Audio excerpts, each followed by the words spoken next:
Yo! What is good? Welcome back to Josh on Point mga pare. So ngayon ang pag-uusapan natin is about hypergamy. Okay? Interesting ba pare? Ano yun? Tara pare, pag-usapan natin yan. Hit mo na yung like button, share mo na rin and let's go! Bad boy shake ala kill ako tentos down. Okay mga bro, so alam nyo na pare, announcement lang.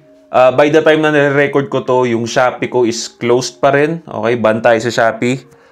Lahat ng perfumes ko pare are available sa TikTok shop. Okay, sold out pa yung Sidus natin pero restocking na tayo. Parating na yung mga stock natin. Available yung Foreplay and Climax. Link nasa description. Okay, so sinend sa atin to, itong story na to na re-reviewin natin, isinend sa akin ng isang tropa natin. Matagal ko nang nagawa ng topic tong hypergamy. No? Pero dahil 2025 na, no, kailangan ko ng bagong paalala sa inyo, lalo na sa mga bago nating followers dyan. Ano ba yung hypergamy, pare? Okay? Ano ba yung hypergamy? So, pare, ni-research natin, no, kung ano yung hypergamy. Tignan nyo dyan sa screen. Ayan, nakalagay dyan, hypergamy, no? The action of marrying or forming a sexual relationship with a person of a superior sociological or educational background. Okay?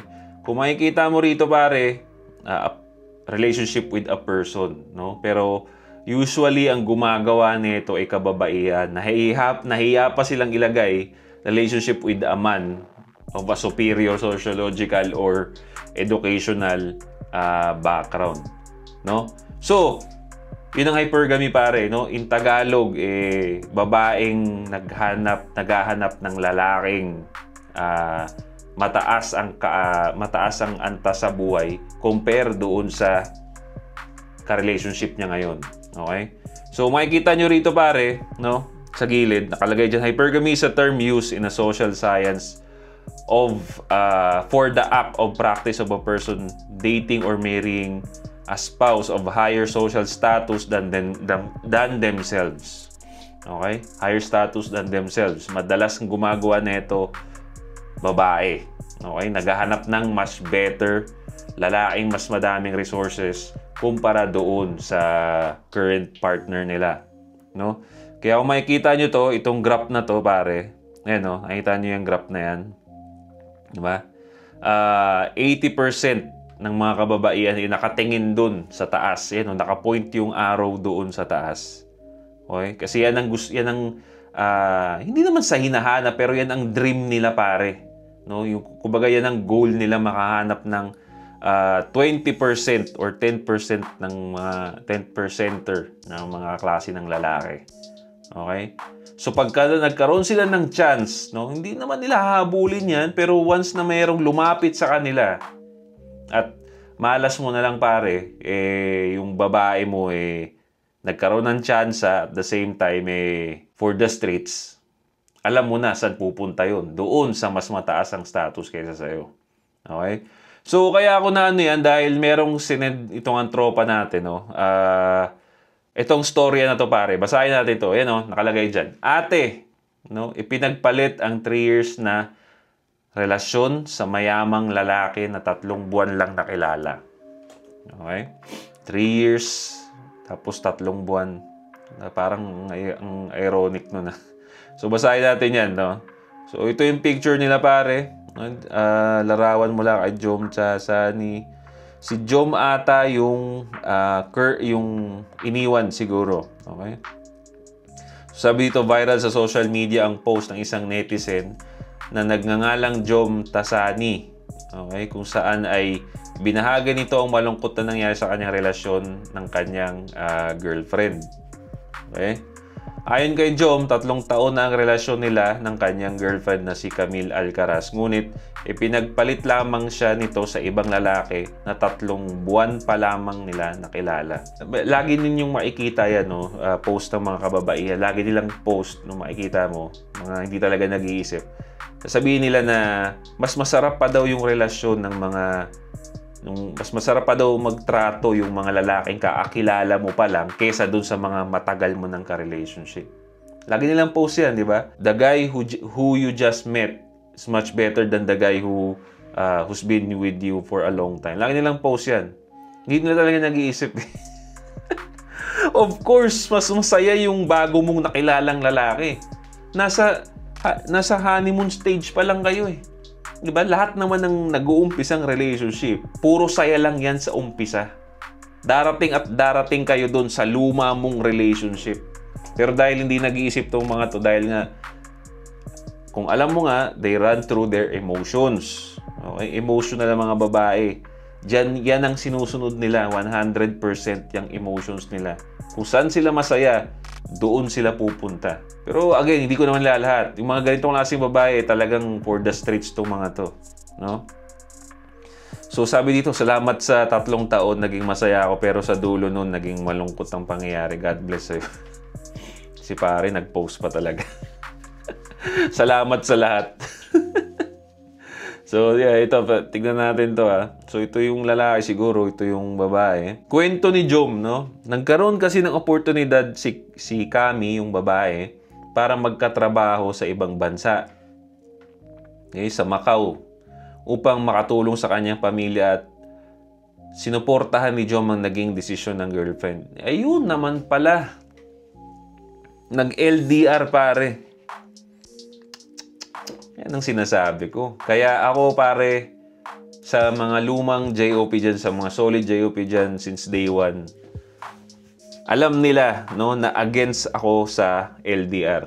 Okay? Walang nangyayaring maganda sa LDR. Nag-work yan. May mga times na nag-work yan. Pero katakot-takot na pagod muna ang may experience mo. And then after nung pagod na yon, dito rin naman uuwi. Okay? Dito rin mapupunta. Di ba? Bebenggahin ng iba. Lalaki umalis, bebenggahin yung babae sa Pilipinas. Babae umalis, bebenggahin yung babae dun sa ibang bansa. Di ba? Talamak na yan eh. Talamak na yan. At ang mahirap pa dun, iiwan ka na yan, Brad. Pag nabengga na ng iba yan, matik yan ang kasunod yan, iiwan ka na yan. Because ganun sila eh. Okay? Pag nagpabengga na sila sa lalaki, that means mas malalim na yung feelings niyan sa lalaki. Okay? Hindi yan katulad ng mga lalaki, libog lang. Again, hindi parehong tama yun, but it is what it is. That's the truth. Lalaki dahil sa libog, babae because may feelings na. So, matapos ang ilang buwan na magkalayo sila, bigla na lamang nanlamig si Kami hanggang sa nauwi sa hiwalay ng kanilang relationship. Of course. Papunta na talaga yun, Brad. Basta LDR, wala. Kalokohan yan. Kaya ako, hindi ko talaga isasuggest sa inyo yung LDR. No? Pagod ka lang dyan, overthink ka lang dyan, pero less benefit. Walang benefit.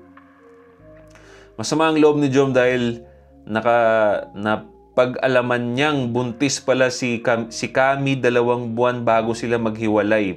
Puta, tignan mo. Kung kaya naman sobrang nasaktan si Jom sa nangyari, kaya naman pala kaya naman pala pare. Biruin mo, ako pare sa totoo lang, I can control my emotions. I'm kinda of a stoic. Diba na papunta tayo dun sa stoic.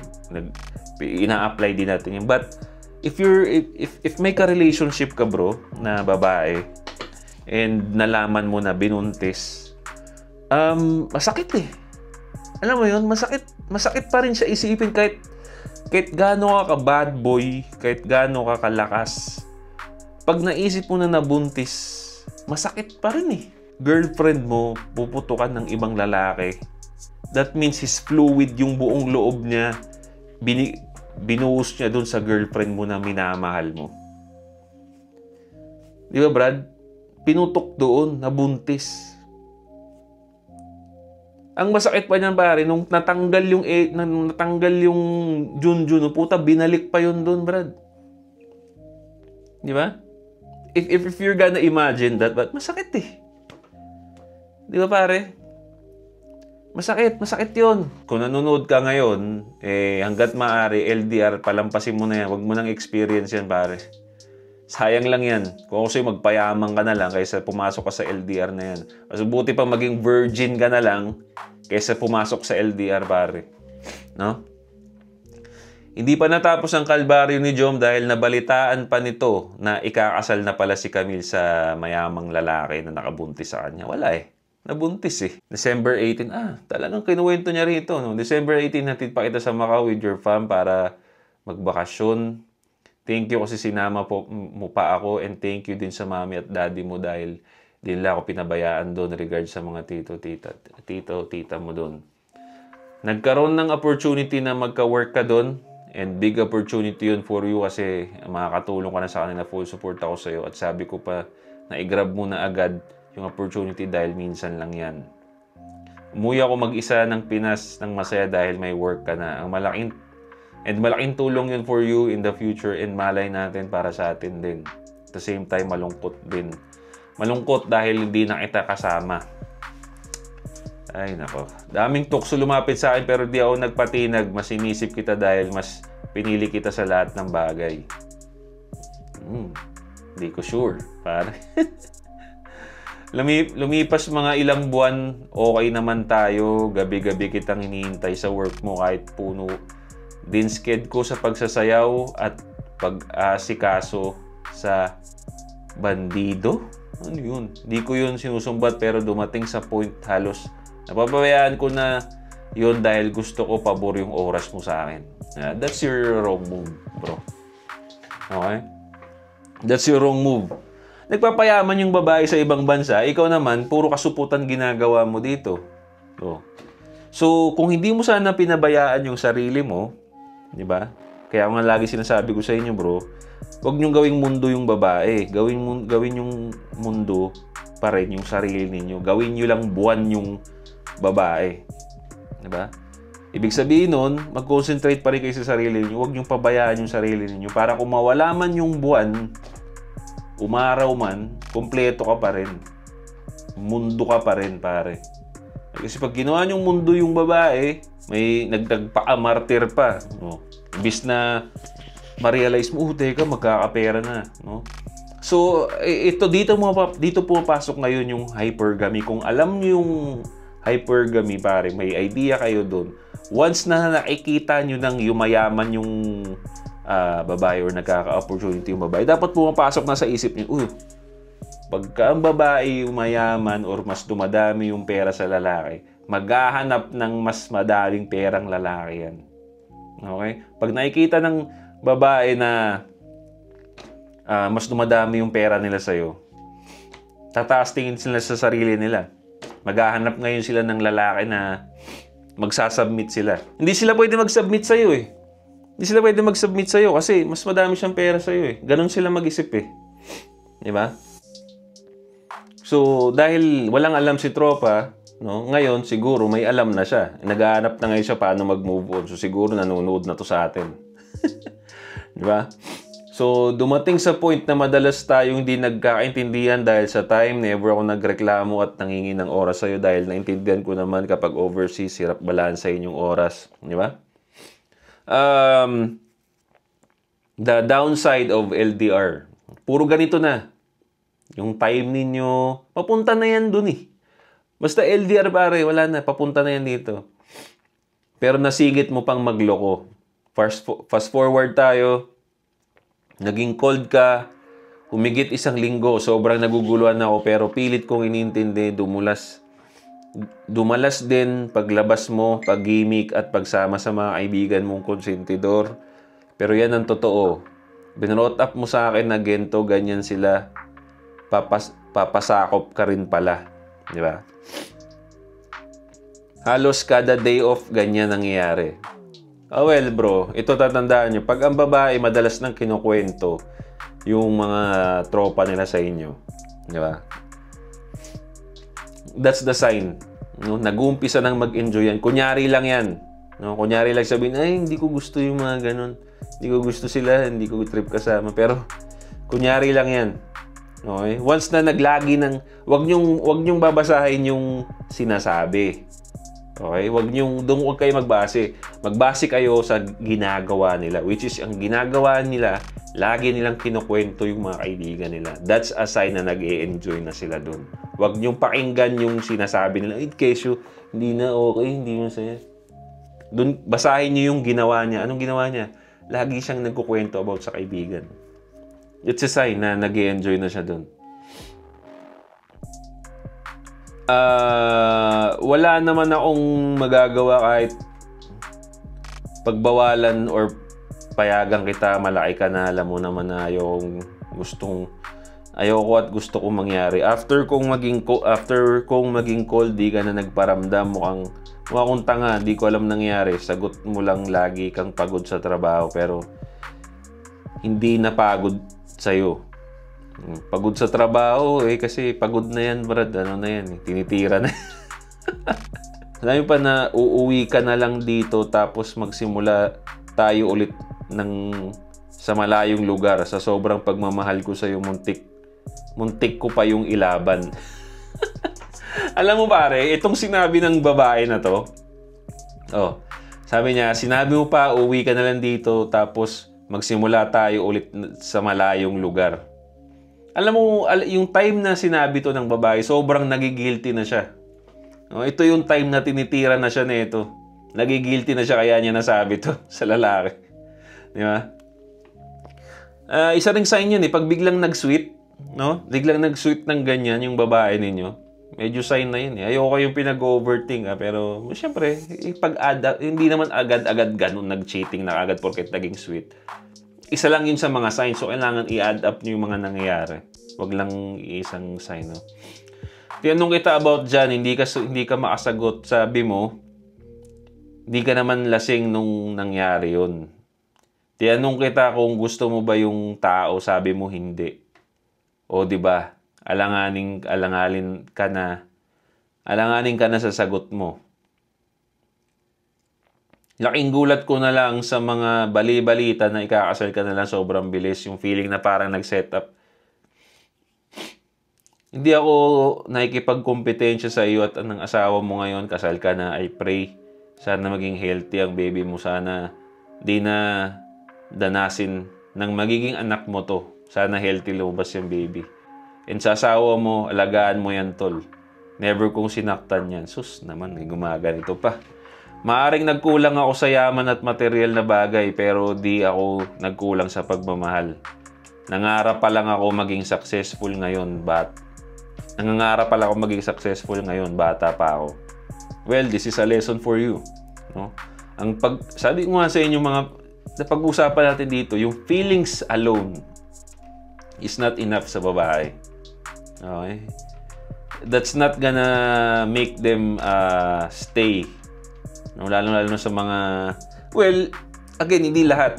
No, hindi naman lahat. Kasi may mga babae pa rin naman na down talaga sa'yo, susuportahan ka, hintayin kang yumaman. Yun ay kung nakikita nilang masipag ka. Okay, yung nakikita nilang may goal ka talaga. Pero kung batugang ka pa, loser ka na, batugang ka pa, hindi ka naman anak mayaman, wala. Okay? Wala. Yung hypergamy pare, hindi lang siya para malaman ninyo yung babae tumatalon-talon sa mga naghahanap lagi ng mas successful ng babae. Yes, isang reason yung kung bakit kailangan mong malaman yung hypergamy. But other reason is for you guys out there to know the reality and work on it. Okay? Wag kang pa-dogi-dogi lang din sa gilid. Tayong mga lalaki talaga, ang goal natin is magkapera, maging komportable yung buhay natin. Again, hindi mayaman, but komportable. Okay? Komportable. Kailangan yun ang goal mo bilang lalaki. Kailangan ko maging komportable yung buhay ko. May kotse ako, may motor ako, may bahay ako. That's it. Okay? Hindi pwede yung pagmamahal lang, feelings, para hindi sa atin yun, bro. Hindi natin forte yan. Ang forte natin is to gather resources. Okay, yung feelings na yan, wala yan. No?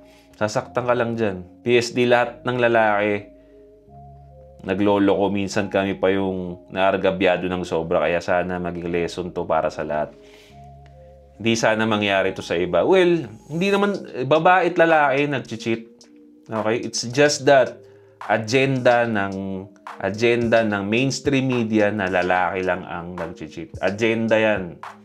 Okay? Because nasakop na ng feminism yung mainstream media na yan. No? So, na-brainwash nila yung mga tao na lalaki lang nag-cheat. Pero puta, hindi eh. Dami-dami nating nire-review rito na babae nag-cheat. Nasa na yun? O ba't di binabalita sa ano yun, di ba? O yan, iwas tanong na kayo. Umusga. God bless sa inyong lahat. Sana maging okay. So, yun lang pare. No? Yun yung isang storya ng tropa natin. No? Ano ba yung lesson na makukuha natin dito, Brad? Okay? Ano yung lesson na makukuha natin dito? Unang-una, lagi ko pinapaulit-ulit, LDR is BS. Okay? Walang magandang benefit dyan. Puro lang sakit ng ulo yan. Iwasan nyo yung ganyang klaseng relationship. Okay? Imbis na mag-isip ka ng pagkakitaan mo, mag-overthink ka dahil yung babae mo. Wala. Diba? Number 2, yung feelings mo bilang lalaki, hindi yan importante. Okay? Hindi yan importante. Hindi yan importante. Ang importante sa'yo bilang lalaki is yung resources mo, yung tikas mo, yung skill mo. Yan ang importante. Diyan ka sinusukat bilang lalaki. Yung pagmamahal mo sa babae, sa una lang yan. No? First 3 years. 3 years lang sila, di ba? First 3 years. Yun. First 3 years, dun lang magmamatter yung feelings. Mas hinahanap na ng babae yung tikas mo, yung diskarte mo sa buhay, Brad. Pag wala yun, puro ka lang feelings, wala. That's the hard truth na kailangan ninyong malaman, bro. Kailangan ninyong malaman. Okay? Kaya nga, kahit hindi ka pogi, Brad, okay, huwag kayo mag-stick dun sa pogi lang gusto mo. Hindi. Okay? Hindi. Sa umpisa yun. Okay? But, yung tikas mo, pagiging diskarte mo, yung resources mo, yan ang nagmamatter in the long run. Okay? In the long run. At hindi lang babae nagbe-benefit doon. Don't get me wrong. Para sa iyo yun. Para sa iyo yun, Brad. At the end of the day, iwan ka, lokohin ka ng babae. You have your resources. Which is most important. Maraming babaeng naghahabol dyan. Kaya mo siyang palitan kaagad. Because of their hypergamy. Basta may resources ka. Walang epekto sa iyo yun. Tatawa ka na, okay, naghanap ka ng mas, saan? Okay, good. Sige. No? I have my resources din. Marami pa rin akong pera eh. Mas marami nga lang pera yan. But, marami pa rin akong pera eh. Kaya ko maghanap ng iba dyan. Diba? Yan ang pangontra sa hypergamy. Masakit lang ang hypergamy pag loser ka dahil loser ka na nga, nawalan ka pa ng babae. Pero kung nag-hypergamy sila pero ikaw buo ka, walang kwenta yun. Okay? Nawalan ka lang ng pussy. Right? So yeah, salamat sa panonood. Leave a comment down below anong masasabi nyo rito. Right? Don't forget to subscribe, hit the bell para notify kayo sa mga bago nating videos. Once again, this is Josh on Point. See you next time. Boom. Bro, available lahat to. Yung perfume natin, lahat ng fragrance natin, bro. Shopee.